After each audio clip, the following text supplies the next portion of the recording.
Yo les gens.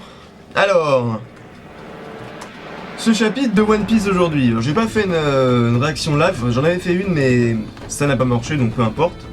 De toute façon ça méritait pas une live reaction forcément. Mais, ça mérite quand même une review, pas déconner. Donc la review du chapitre 804. Alors je vais me le mettre comme ça, là le chapitre 804, je vais me le mettre à côté parce que honnêtement le chapitre m'a pas enthousiasmé. Franchement, à côté de Bleach, le chapitre de One Piece c'était un petit peu fade, un petit peu bon, c'est un chapitre d'introduction aussi, c'est normal, hein, c'est une nouvelle zone, une nouvelle île, mais il y a quand même pas mal de choses à dire. Alors premièrement, l'objet volant, enfin l'objet tombant non identifié, on ne sait pas si c'est Raizu, mais je ne crois pas, hein. À mon avis, ce singe qui a un chapeau, c'est comme un petit peu le gardien de l'île. Et c'est un peu, vous voyez, c'est un des Mink, en fait, un des hommes visons, c'est-à-dire des hommes animaux, qui vit sur l'île.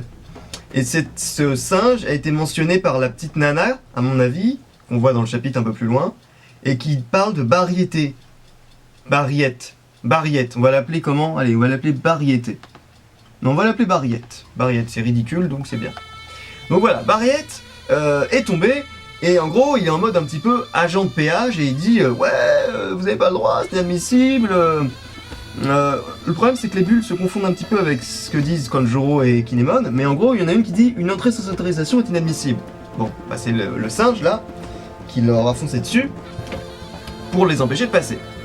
Donc un autre point assez rigolo, enfin bon j'ai vu un petit peu comme ça à mesure que le chapitre continue, il y a un truc que je comprends pas vraiment. Kinemon et Kanjuro, ils se sont fait, en gros ils se sont pris le singe dans la gueule, mais la seule explication valable qui explique qu'ils n'ont pas esquivé, c'est que ces deux abrutis, enfin disons, Kanjuro c'est l'abruti fini de l'histoire, parce que Kanjuro, on sait pas pourquoi, il a voulu jouer à qui sait. Et Kinemon, ça le fait rire. Résultat, ils se sont pris le singe en pleine tarte. Mais je veux dire, pourquoi? Bon, j'avoue, c'est peut-être chiant cette montée. Donc du coup, pourquoi pas un petit jeu comme ça. Mais enfin, c'est chiant. Enfin bon, peu importe. Aussi, quelque chose de marrant, c'est la réaction de Robin. Enfin non, mais merde, excusez-moi, je reviens quand même sur Kanjuro et Kinemon, ça fait aucun sens. Oui, quand même, une chose. Kanjuro et Kinemon qui disparaissent de l'aventure. Non mais c'est ça, techniquement, ils disparaissent du groupe des protagonistes. À mon avis, donc, c'est voulu par Oda, parce que c'est tellement random la façon dont ils se prennent le singe, il n'y a aucune raison. Donc la seule raison qui me paraît valable, c'est que Kanjuro et Kinemon vont réapparaître plus tard avec Reizu. Ils vont apparaître dans l'histoire, ils vont retrouver Reizu, ils vont monter avec un autre dragon, parce que de toute façon, Kanjuro peut même créer des animaux volants, donc bon. Et ensuite on voit Robin, donc je passe un peu plus loin, Robin qui a vraiment un esprit complètement morbide. Au début on a vu un singe, hein, si vous voulez, mais non, elle, avant de voir le singe, elle se dit « Ah tiens un singe !» Ou peut-être non, c'est peut-être un homme ensanglanté avec 3 millions de couteaux dans le corps. C'est vrai que ça ressemble un petit peu aussi. Non mais Robin, ça va pas là. Alors déjà Robin qui trouve mignon cette espèce de truc là, et le singe pour elle c'est... Il est rempli de couteaux. Cela dit, je tiens à dire que sur une des silhouettes qu'on voit à la fin dans la page 2, je crois, on voit effectivement dans le dos qu'il a quelques couteaux plantés dans le corps. Enfin, j'ai l'impression qu'il a des espèces de choses plantées dans le corps. Donc c'est pas si bête que ça, mais c'est vrai que c'est bizarre quand même. Enfin bon, peu importe. Donc on arrive tout en haut avec Ryonosuke, là, Ryonosuke, on s'en fout, Ryonosuke, qui est... Chut. Putain. Enfin bref, Ryonosuke, le dragon grimpeur, parvient au sommet, non sans mal, et tous les Mugiwara, presque tous, sont en total kiff sur ce dragon grimpeur, et Robin, elle le trouve tellement mignon, donc voilà, elle est au bord des larmes, et franchement, mais là, je veux dire, mais what the fuck, ça fait un chapitre que ce truc est présent dans le manga, on en a rien à foutre, J'en ai rien à foutre de ce putain de dragon. Et au départ, je me disais, mais c'est pas vrai, mais ils sont trop cons, même Franky. Bah, Franky, il est très émotif aussi, donc bon. Mais Et après j'ai vu effectivement Law et Zoro qui étaient en mode totalement blasé et en se disant mais putain c'est juste un dessin, et je me disais mais merci, putain enfin quelqu'un, des gens lucides, parce que putain ils arrivent sur une île inconnue avec une civilisation inconnue, probablement des dangers inconnus, et ils sont là en mode oh Ryunosuke gna gna gna, mais on s'en bat de ce mec, putain il est moche en plus ce dragon, enfin bon peu importe. Ensuite donc on a une immense ville qui apparaît, et on voit donc que c'est vraiment une cité très orientale, hein. Il y a des espèces de... C'est pas vraiment aztèque ou maya, vous voyez l'idée, parce que ça, on pourrait, hein, avec les antécédents de Oda en ce qui concerne les jungles, avec Skypiea par exemple, souvent voilà il y a un petit côté un peu aztèque ça, mais là non, c'est vraiment très oriental, une vraie civilisation avec des maisons, qui ont l'air pour le moins, enfin tout à fait habitables. Même si effectivement il y en a certaines qui sont en ruine. Au centre il y a une grande forêt, il y a une immense forêt avec des arbres en forme de ballon. Enfin disons qu'ils partent vers le haut comme des ballons, et un immense arbre dont le tronc ressemble à une baleine. Donc voilà, ça c'est intéressant. Luffy évidemment qui est con et qui saute partout, ça on pouvait s'y attendre, alors que la porte a été enfoncée, ce qui veut dire que soit il y a quelqu'un qui est arrivé dans l'île en un petit peu faisant jouer ses gros bras, la porte a été défoncée en tout cas. Est-ce que c'est Weeble? Ça pourrait être Weeble, hein, on l'avait vu détruire, mais bon, ça m'étonnerait qu'on le revoie dès maintenant sur Zou, ça n'aurait aucun sens de le retrouver alors qu'on sait qu'il était sur une autre île il y a quelques chapitres de ça. Donc Luffy est plutôt content, il y a Zoro qui lui est plutôt méfiant. Enfin disons pas méfiant mais sur ses gardes. Et je trouve que voilà, les Mugiwara je les trouve un petit peu cons. Je veux dire, ils arrivent dans un... À part Zoro et Law, ils arrivent dans un... Enfin Luffy c'est normal qu'il soit con. Mais pas Usopp. Usopp par exemple... Usopp que je trouve un petit peu naïf. Enfin pas naïf mais pas assez sur ses gardes. Je veux dire les gens, vous êtes sur une île dont vous connaissez absolument pas la population, la culture, la civilisation qu'il y a dessus, vous connaissez pas les dangers, les monstres qu'il y a dessus. Donc, soyez sur vos putains de gardes. Je veux dire, c'est normal, il peut y avoir n'importe quoi. Et de ce fait, à la fin, on voit qu'il y a des animaux, des humanoïdes assez puissants et pas forcément très sympathiques, qui sont plutôt hostiles à la fin du chapitre. Donc, passons aux choses sérieuses. Zoro interpelle, est attaqué par une petite personne qui est à la fois humaine et lapin. Et cette personne, si on regarde bien, elle est très agile. Et elle esquive le coup de Zoro, mais limite machinalement. Enfin, on n'a même pas l'impression qu'elle esquive, c'est vraiment c'est comme une espèce de fluide, comme si elle avait un peu, vous savez, le kamié, qu'elle utilisait le kamié. Vous savez, cette espèce de technique qui consiste à, une technique utilisée par CP9, qui consiste à esquiver comme ça, un peu machinalement, sans y penser. Et elle sort des espèces de griffes rétractiles, et qui sont plus, il me semble, qui grandissent en fait. Et l'image avec Zoro qui donc part avec le Chusui, les griffes de la lapine, eh bien ça produit des espèces d'éclairs qui sont produits, qui sont dessinés. Et du coup je me demande, est-ce qu'elle crée de l'éclair avec son pouvoir, avec un pouvoir, je sais pas lequel, mais c'est possible.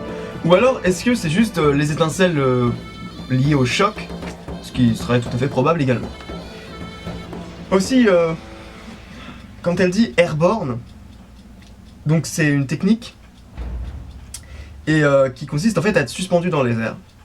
Quand j'avais dit tout à l'heure, à l'instant, hein, que ça ressemble au kamié, j'ai oublié de préciser donc que c'est pas juste, elle esquive pas juste comme ça, c'est vraiment une technique.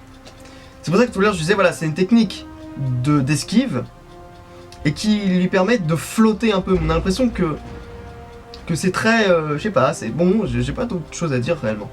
Dans la live réaction sur la dernière image de l'avant-dernière page, j'avais vu les vêtements de Nami, je me dis ah ok c'est bon, on va revoir, ça y est, on les revoit, réunion enfin de l'équipage, et non, Oda du coup nous a trollé, on retrouve une femme animale, donc là soit une femme biche, soit une femme renarde, soit une femme belette, tout ce que vous voulez. Et elle est habillée avec les vêtements de Nami. Donc c'est vraiment très bizarre. Elle a une grande épée, donc si possiblement un adversaire pour Zoro.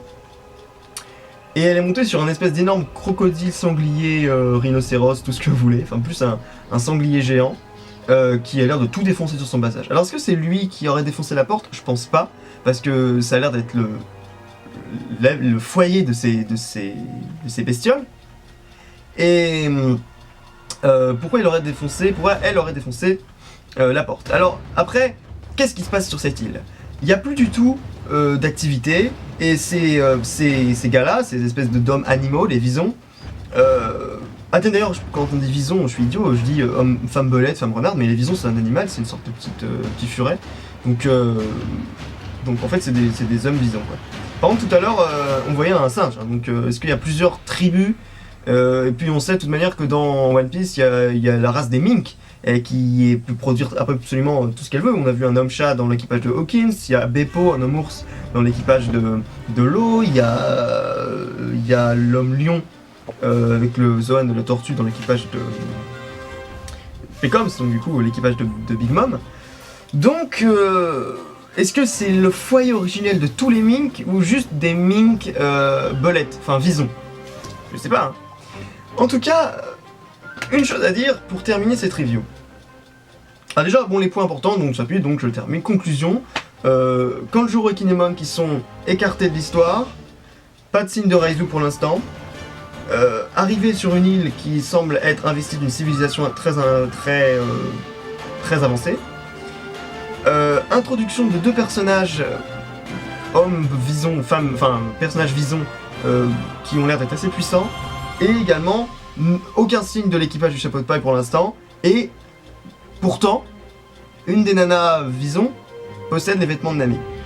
Donc voilà un petit peu ce chapitre, mais je vais arriver à ce que je veux dire pour la dernière, pour clore cette vidéo. En fait, je suis en train de me rendre compte de quelque chose. Oda il est en train d'écrire la saga Nouveau Monde exactement de la même manière que la saga juste avant, pré-ellipse. Laissez-moi vous expliquer ce pourquoi je dis ça. En fait, comme vous remarquez, il y a réellement un parallélisme en miroir, enfin pas en miroir, mais un parallélisme entre tout ce qui est arrivé depuis le début du manga et tout ce qui est arrivé depuis le début du Nouveau Monde. Regardez, quel est l'arc qui clôt la saga East Blue? L'arc Arlong. Arc Arlong, de quoi on parle? Des hommes poissons, de leur supériorité apparente, et on met en scène Arlong, un chef d'un équipage d'hommes poissons. Arc saga Nouveau Monde. On commence avec un arc dédié aux hommes poissons également, sur leur île cette fois-ci, avec Oddie Jones, il y a clairement en plus plein de références à Arlong, il y a des flashbacks avec, je suppose avec Arlong. Donc voilà. Premier parallélisme, arc Arlong, arc Fishman Island.